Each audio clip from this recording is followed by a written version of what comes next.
Western Massachusetts is remembering the legacy of Dr. Martin Luther King Jr., who was murdered 50 years ago on this date. 22 News reporter Tashani Whitlow joins us after attending an event honoring King's work. That's right. Commemorations are taking place all across the country today to honor Dr. Martin Luther King Jr. Civil rights activist Dr. Martin Luther King Jr. was murdered 50 years ago on April 4th. To commemorate his legacy, dozens of Springfield city leaders and residents gathered in City Hall to pay tribute to Dr. King and what he achieved. He was certainly a fighter for justice, but he was also someone who never wanted to give up.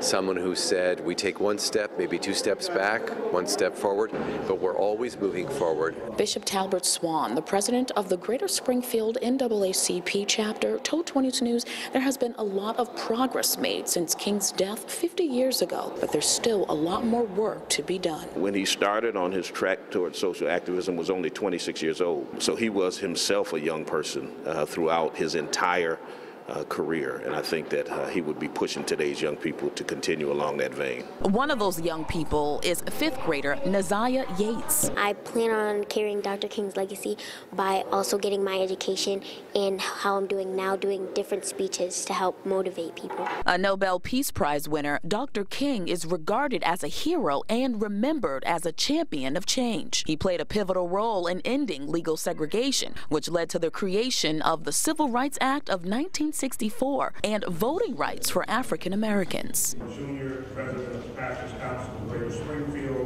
Bishop Talbert Swan told 22 News systematic racism still exists and that Dr. King would want us all to continue to fight for equal rights for everyone. Tashani Whitlow, 22 News.